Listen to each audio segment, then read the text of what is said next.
Hi, Johnny. Hey, how are you? Baruch Hashem. How was your trip?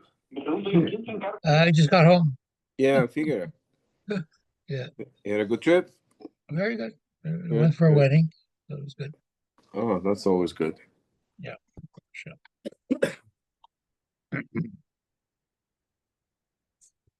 Oy.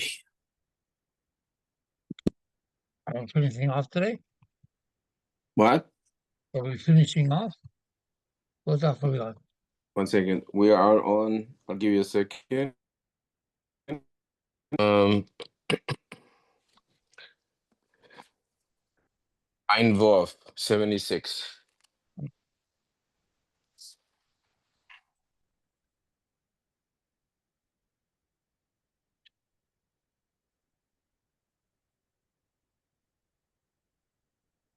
That's it. This is the last stop. What? This is the last stop. This is the last one? Yeah. Could be. Yeah, it looks like it. Yeah. Correct.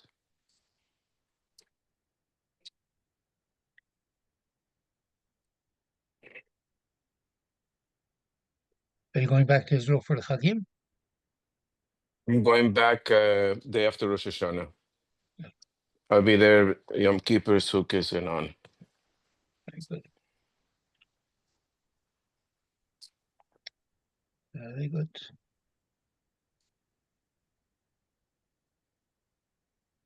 Yeah.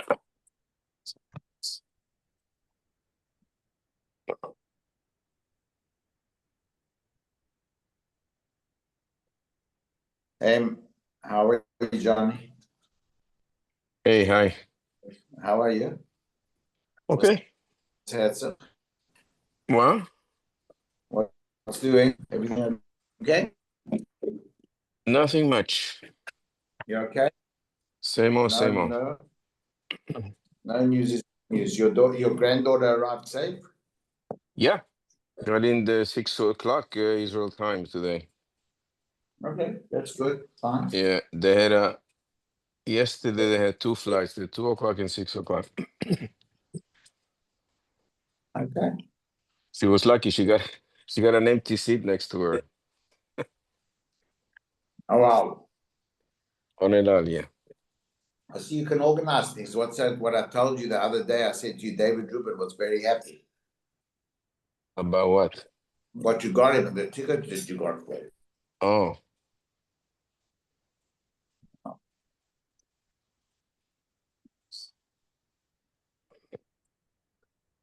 He does things pretty last minute usually. So Like we this all. yeah, this time he had I mean myself included, but Yeah. this time he had a little more time. Correct. All the planes full, huh? All the planes are full, huh? Crazy. Yeah, they're very full, especially now. Before the end of the summer, Israelis are going back for school, and Yeah, Israelis can't get into. I spoke to my brother. Who did I speak to? My brother-in-law told me new people came on Aliyah to Ranana. They can't get the kids into the schools. Wow. Wow. Yeah, just show 15 people, 15 families arrived this last Shabbos to the place where he davens. He's the guy who built the show. Yeah, I get the emails from Nefesh B'Nefesh, and they said that they had the highest number. Was it last month? 1,000 families came from from United States this past month. Or last month? Yeah. So okay, it's good. I mean, it's amazing. I mean, it's very good. Very good for Israel. Mm-hmm. Okay, we're going to be finishing tonight Avodah Zara. We're going to start Masechta Horiyos tomorrow. Okay. Good. We're on So we said that the kalim that are the same day, so the blias are noisem tam, not lifgam lishvach, and therefore if the tam of Isra comes into the mixture, it becomes prohibited. But And therefore, the lav nois and tam gamu because it's the same day. Mikan ve'elech lishtri. So the Gemara says, so why bichlal do we have any concern about kalim beyond 24 hours? We shouldn't have to kasher them at all. That's somebody asked me that yesterday. So in fact, gzeira k'deira she'ena bas yoma mishum k'deira bas yoma. The fact that we kasher kalim even after 24 hours is a gzeira because of the k'deira bas yoma. And as I said, technically, lechatchila, you're not supposed to put food, for example, you're not supposed to put a fleishik meal on a milchtik plate, lechatchila. But if you did, the food is okay. Al gzeira, we kasher that dish, but technically we don't need to, because the flavor that comes out is livgam, and it doesn't aser. Whether it's iser or whether it's basar b'cholav, it's the same by both. The But only you have to kasher the actual utensil. yes, but that's Yes. gzeira, not maker adin. Uh-huh. It's a gzeira, because if not, you'll get confused and you won't do it if it's a ben yomo. But maker adin, the food and b'diavad, you can eat the food. Mm-hmm. L'chatchila, you're not supposed to use. We all have separate dishes. Right. Okay, but technically, if you haven't used the dish beyond 24 hours, l'chatchila, you're not allowed to use it l'chatchila. B'diavad, if you made a mistake, you don't have to throw the food away. The food can be eaten. The kli has to be kashered. Mm-hmm. And that's whether it's basar b'cholav and whether it's... Ernie, what about China that was not used for kosher food? And the same thing applies or no? Well, first we get into the issue, can you kasher China? Okay, because sometimes there's some Chinas that we can't kasher because they're like, they absorb and you can't kasher them if it's a klicheres. Oh. But a plate is a plate is a plate. If it's a plate that let's say could be kashered, you need to kasher it. If you used it in a wrong way, even if it's beyond 24 hours. But that's a gzeira only. It's a gzeira only. Now, the one case where a kli does not follow this rule is a knife. Because of the sharpness of the knife, the duchka b'sakina, and if you use it for a davar charif, like cutting onions, so there's a halacha that even if it's beyond 24 hours, it's mechala l'shvach. The taste comes back to be good. And that's why if it's a knife, you can't kasher the knife. There's a way to kasher it. We'll learn tonight. You stick it in the ground 10 times, and that's the halacha. You can kasher it, and then you can use it for either for, if it was used for treif, you can use it for kosher. If it's meat, you can use it for milk. But technically, people should have par of knives that they don't, knives that they cut onions with for fleishik, knives that they cut onions with milchtik, because those are problematic. Those will convey the blia even beyond 24 hours. Okay. The nois and tan gam doesn't work by a knife that cuts something sharp, like onion, radish, and something spicy, that kind of thing. Okay, we learned this all in Surba, if you remember. Yeah. In your day, but it's a little bit of a review. So anything beyond Vas Yoima, the need to kasher it, etc., it's all gzeira. For the Gemara ve'idich, the one who says nois and talav gam osir, so keder Vas Yoima nami mifkam pagama, that even a 24-hour, within 24 hours, there's a little pagam, but it's osir. So it's not a reason to permit. Ramile Ravam Rav Sheish. It's not. Ashpurin Vachsalya, our Mishnah said that if you used a spit to roast meat directly on a flame, and you want to kasher it melavnin ba'or, you have to make it white hot. That's why in the camps, I remember in Camp Moshava, we would come up with blow torches, and everything would be blow torched until it's white hot. That was the way they kashered it. Vatnat. I vatnat gabi kodshim. Now, in the Beis HaMikdash, it says hashpud v'achsalya. If you use the spit to roast meat from a korban, now beyond 24 hours, a korban becomes noiser. Noiser is usser. So how do you get rid of the flavor that's in it? Magilin b'chamin, just hot water. So how come over there you also use it with fire? How come you don't say that you have to do it white hot? By goyim, shpudim that belong to goyim, you have to make it white hot. How come by kotshim you only have to treat it with hot water? Amarle Amram Bri, my Indian kotshim etzel giuli goyim. One has nothing to do with the other. Hacha hetera bola. By kotshim, the shlami meat or the chatas meat, it's a dvar heter, not a dvar yisr. So it absorbed heter. So hagal is enough. Hasam isura bola. It was absorbing chazer, trephis, basar b'chalav. So you need a better tikkun of libun. Freik the Gemara Marava Sof Sof Ki Kapolit. That's not an answer. When you use the spit 36 hours after you originally used it, we just explained, there's an Isra of Noiser there. So when you heat it up with another piece of meat or something, the blia that's going to come out is an Isra blia of Noiser, Isra Kapolit. So what's the difference then? If it absorbed heter or absorbed Isser, like you want to say by the Giyule Goyim.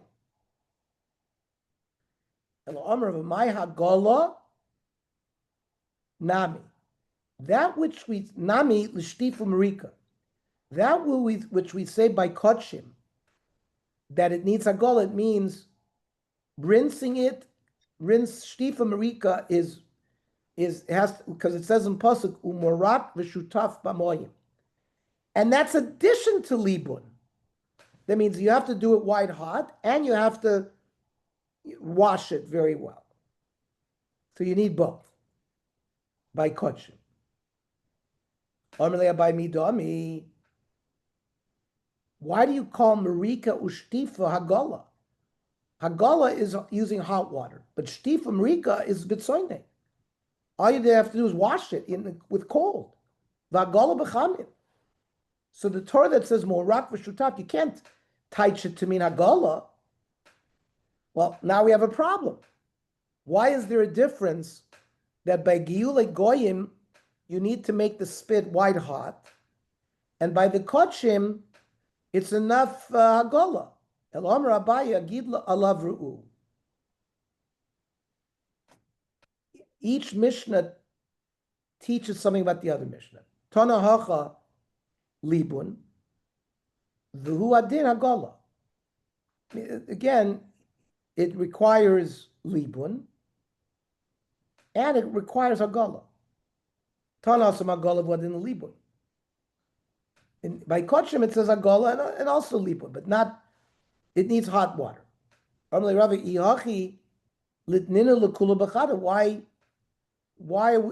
we learn both at the same time? Listen,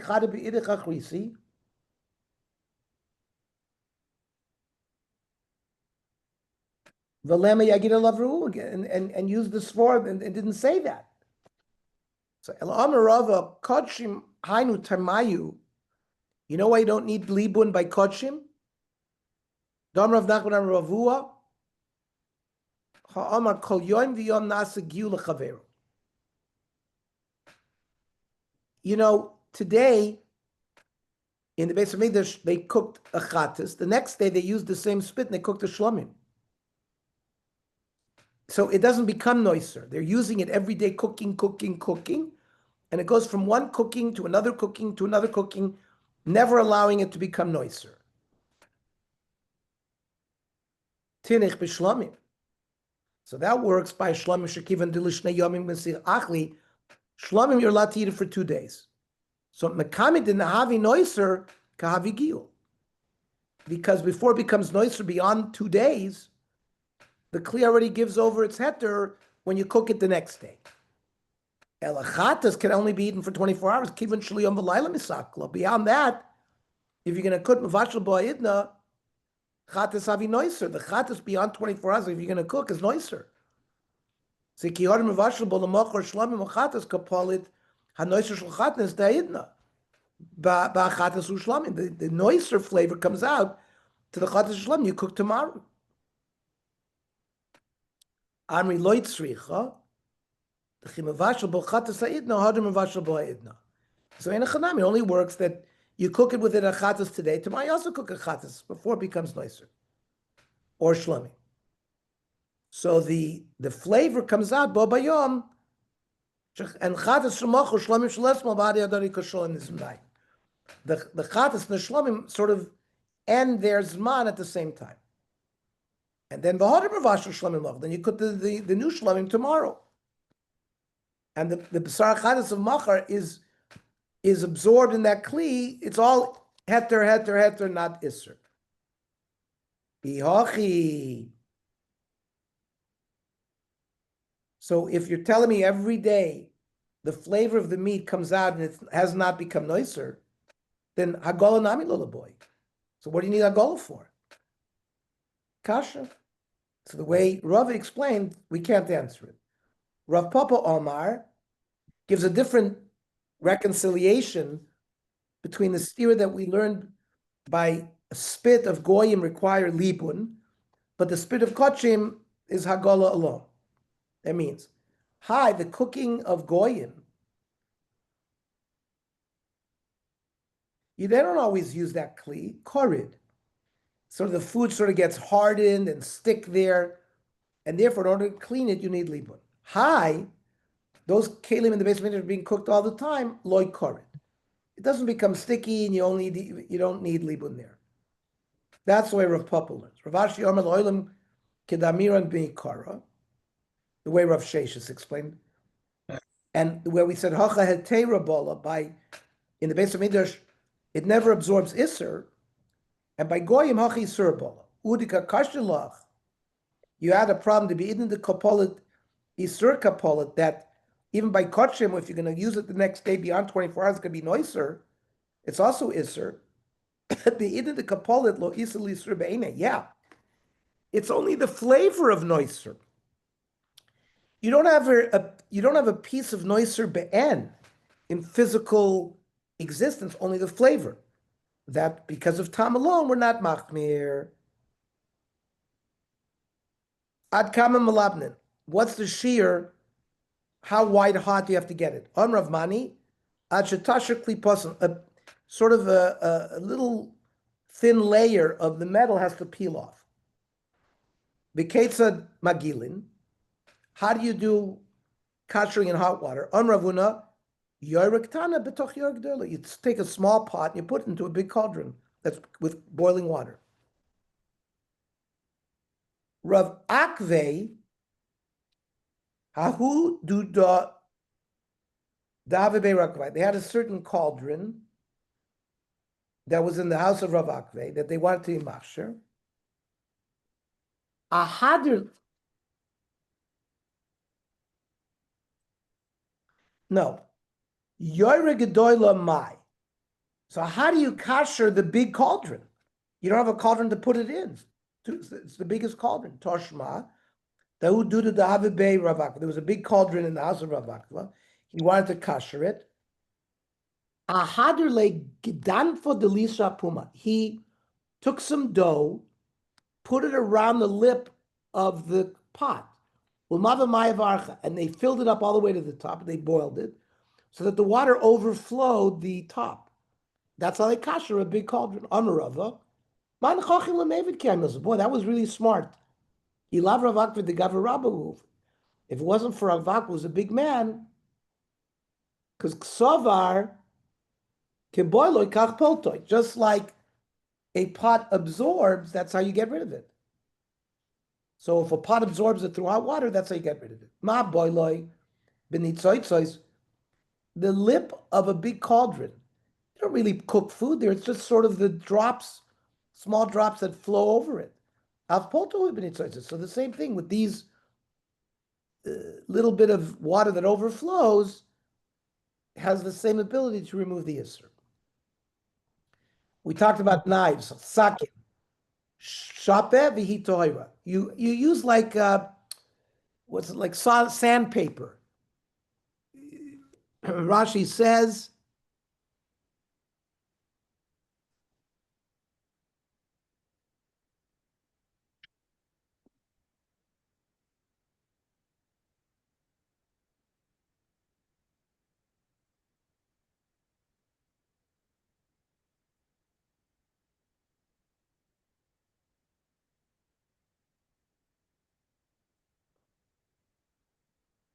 You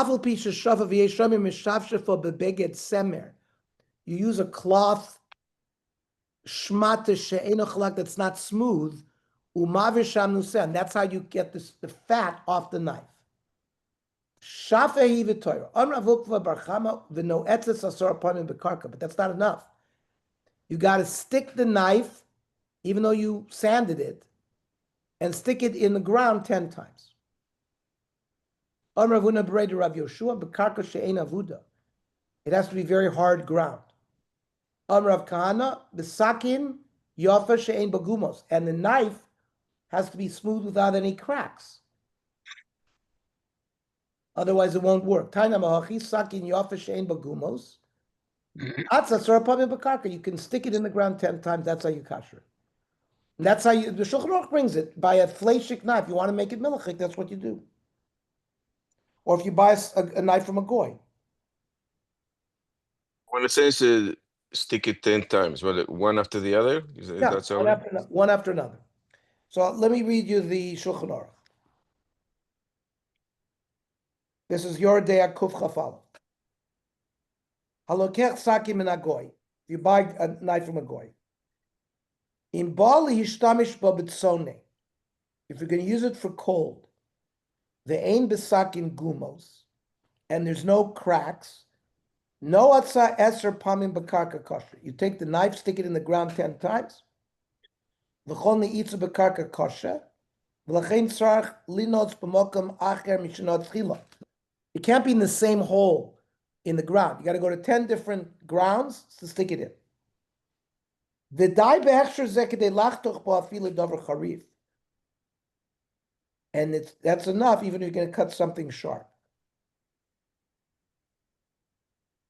We're going to see soon a story by Shmor Malka with a cold etrog that shows us that you can use this.